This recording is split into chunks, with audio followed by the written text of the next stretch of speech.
बिस्मिल्लाहिर्रहमानिर्रहीम। 12.1.1 का second theorem हम देखते हैं, सेकंड यूनिट 12 का। तो ये क्या कहता है, any point equi distant from its and points, any point equi distant from its and points of a line segment. मैं सपोज कर लेता हूँ, थोड़ा बड़ा इसको बना देता हूँ, दो पॉइंट्स कर लेता हूँ ए और बी। ये एक लाइन के एंड पॉइंट्स हैं, ठीक है ना। तो कोई भी पॉइंट, अब देखें यहाँ पे पॉइंट लूँ, वो इक्वी डिस्टेंट तो नहीं होगा ना। कोई इसके मिडल में यहाँ पे कोई मैं पॉइंट लगा देता हूँ जिसको मैं पी कह देता हूँ, ठीक है। ये खुद बता रहा है कि ये जो पॉइंट पी है ये एक से और बी से उसका जो फासला है वो बराबर है। गिवन क्या है यहाँ पे गिवन ये है कि P A is equal to और कॉन्ग्रुएंट टू पी बी। ये ऊपर जो लाइन होती है ये लाइन सेगमेंट की होती है, यानी कैलकुलेटेड होती है ये हमारे पास। अच्छा, इसमें अब ये हमें ये गिवन है कि ये जो पी पॉइंट है ये इसके कॉर्नर पॉइंट ए और बी से इक्वी डिस्टेंट है। तो हमारे पास गिवन क्या आ गया, P A congruent to P B, ये दोनों तो इक्वल हो गए। हम क्या करते हैं, हम ये करते हैं कि इसकी कंस्ट्रक्शन कर देते हैं। हम ए और बी का जो मिड पॉइंट है ना वो ले लेते हैं सी, और इसको इससे ज्वाइन कर देते हैं, और हमारे पास दो ट्रायंगल्स बन जाती हैं। In triangle A C P correspondence to triangle B C P. अच्छा, कई बच्चे कंफ्यूज हो जाते हैं, सर हमें अगर पी सी ए लिख दें, पी सी बी लिख दें, कोई इशू नहीं है बेटा। आप जिस ऑर्डर में इधर से चलाएंगे उसी ऑर्डर में दूसरे से चला लें। ए सी पी है तो बी सी पी, दोनों ट्रायंगल में हम कंपैरिजन कर लेते हैं। देखें, ये दो घरों में जिस तरह एक कॉमन दीवार होती है, इस तरह पी सी दोनों ट्रायंगल्स में कॉमन है, यानी जितनी लेंथ इधर होगी उतनी लेंथ इधर है। तो इसमें पी सी दोनों ट्रायंगल में पी सी क्या है, ये कॉमन है। और आपको ये भी पता है पी ए पी बी, तो ये तो ऑलरेडी गिवन था कि इक्वल है, गिवन था ना। और ये सी हमने लिया ही मिड पॉइंट था, तो A C congruent to B C है, ये हमने की है कंस्ट्रक्शन। ये देखें, ये एक साइड है, मतलब ये एक साइड इसी के इक्वल हो गई है। पहली साइड इसके इक्वल हुई, दूसरी साइड इसके इक्वल हुई, तीसरी हमने कंस्ट्रक्शन की हुई थी। तो ये भी साइड है, ये वाली भी साइड है। पी सी एक साइड है, पी ए पी बी दूसरी साइड है, ए सी बी सी तीसरी साइड है। तो ये तीनों साइडें इक्वल हैं। जब तीनों साइडें इक्वल हैं और तीनों क्लोज हैं, ये नहीं कि एक ये जो साइड है ये ओपन हुई हुई है, इसका एरिया ज़्यादा हो जाएगा, ऐसा नहीं है। दोनों ट्रायंगल्स में तीनों साइडें इक्वल हैं और दोनों क्लोज हैं। तो इसकी वजह से जो हमने कंपैरिजन लिया हुआ था ना ए सी पी का, अब वो कॉन्ग्रुएंट हो जाएंगी। A C P congruent to this, ये कौन सा पोस्टुलेट लगा जी, S S S, S S S, side side side, Urdu में इसको पढ़ते हैं जिला जिला जिला। ये उस पोस्टुलेट की मदद से अभी हमें कंफर्म तो हो गया है कि दोनों ट्रायंगल इक्वल हैं, दोनों ट्रायंगल क्या हैं, इक्वल हैं। अच्छा, आपने छोटी क्लासेस में सप्लीमेंट्री और कम्प्लीमेंट्री एंगल्स पढ़े होंगे। कम्प्लीमेंट्री एंगल आपने क्या पढ़ा हुआ है, कम्प्लीमेंट्री एंगल्स, और दूसरा है सप्लीमेंट्री एंगल्स। जिनका सम जो है ना 90 हो उनको कम्प्लीमेंट्री कहते हैं, जिनका सम 180 हो उसको सप्लीमेंट्री एंगल कहते हैं। तो ये जो सीधी लाइन है, और सीधी लाइन का एंगल हमेशा क्या होता है, 180 डिग्री होता है सीधी लाइन का। तो ये एक सीधी लाइन है हमारे पास।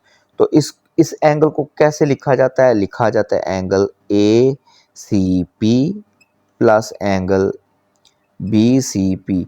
ये देखिए 180 का है, 180 का बनता है ना, एक लाइन बनती है। तो ज़ाहिर बात है ये एंगल और ये एंगल दोनों इक्वल करें 180 के बनेंगे। इन एंगल के सामने वाली साइडें इक्वल है, कोरस्पॉन्डिंग एंगल के अपोजिट साइड्स क्या हैं, इक्वल हैं। इसका मतलब है अगर ये साइडें इक्वल हैं, इनके सामने वाले एंगल भी इक्वल होंगे। वो क्या होगा, measure of angle A C P must be congruent to B C P. वो ज़ाहिर बात है 180 को हाफ ऑफ करें तो वो 90 डिग्री बनता है। क्या बनता है, 90 डिग्री बनता है। 90 डिग्री जो होता है ये राइट एंगल होता है। 90 डिग्री क्या होता है, ये राइट एंगल होता है। इसके बाद वो नेक्स्ट क्या कहता है, जब 90 डिग्री का है तो इसका मतलब ये हुआ कि ए सी पी और बी सी पी एंगल कौन सा कॉमन है, सी पी दोनों में लगा हुआ है। ये जो सी पी है एक कॉमन है, इस वजह से एंगल सी भी दोनों में क्या हो गया जी, कॉमन हो गया। इसका मतलब ये हुआ कि ये पी सी या सी पी जो है ना, पी सी क्या है, ये परपेंडिकुलर है किस पे, ए बी सेगमेंट के, यानी पी सी और ए बी पे क्या है, ये परपेंडिकुलर। ये क्या है जी, हर एंगल 90 का जो है, जब 90 का है तो ये परपेंडिकुलर का है। और जैसा कि हमें ये भी पता है कि ए सी जो है ये कॉन्ग्रुएंट है बी सी के और इक्वल भी है, तो ये 90 की वजह से राइट हो गया और इक्वली डिवाइड होने की वजह से मिड पॉइंट होने के ये बाइसेक्टर हो गया। तो कोई जो सेक्टर है वो इक्वली डिवाइड हो उसको बाइसेक्टर कहते हैं, और अगर 90 के एंगल से हो तो उसको राइट बाइसेक्टर कहते हैं। तो राइट बाइसेक्टर का मतलब ये होता है, ये देखें, right bisector, bisector equal divide होने को कहते हैं, और राइट बाइसेक्टर जो 90 के एंगल से डिवाइड हो उसको राइट बाइसेक्टर कहते हैं। 90 का एंगल भी हमने निकाल लिया कि ये पी सी जो है ए बी को 90 के एंगल से कट करेगी और इक्वली कट करेगी, वो भी हमने ए सी और बी सी देख लिया, वो हमने कंस्ट्रक्शन की थी। इसका मतलब क्या हुआ, that is P C is a right bisector of A B. तो क्या मतलब है, that is the point P is on the right bisector of AB। ये समझ आ गई जी, सिंपल क्या गिवन था हमारे पास, P एक ऐसा पॉइंट था, फिर से मैं जरा आपको समझा देता हूँ। हमने क्या लिया था, एक लाइन सेगमेंट लिया था ए बी जिसके दोनों तरफ एंड पॉइंट्स हैं। इधर हमने कोई ऐसा पॉइंट P लिया जो दोनों से इक्वल फासले पे है, बिल्कुल बराबर फासले पे है, वो पॉइंट P था, ये इक्वल था।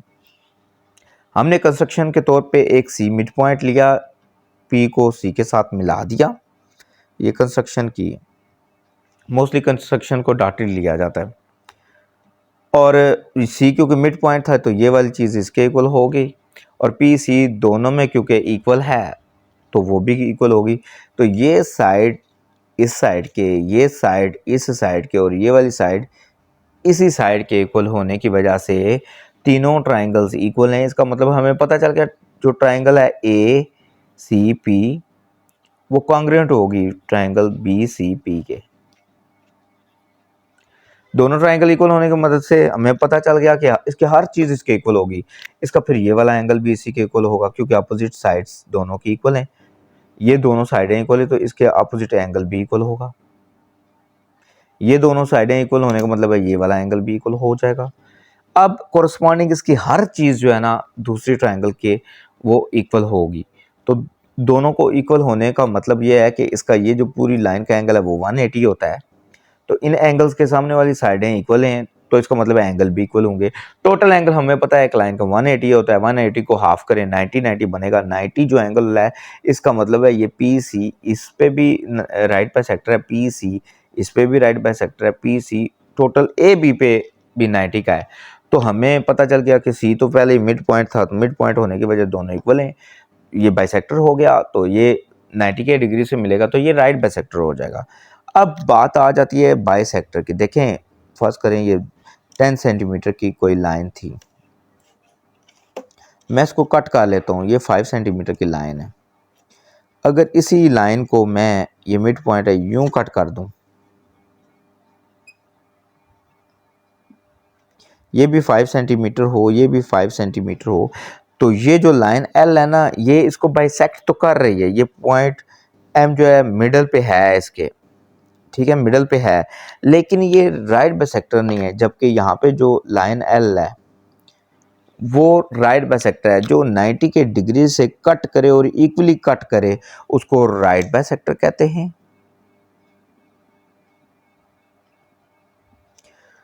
और जो मिडल से कट करे लेकिन टेढ़ी मेढ़ी हो, को उसका कोई एंगल इक्वल ना हो, जैसे ये एंगल जो है ना इसके इक्वल नहीं है, 90 के इक्वल नहीं है, तो ये बाइसेक्टर तो है, इक्वली डिवाइड तो कर रही है ये लाइन, लेकिन राइट बाइसेक्टर नहीं है।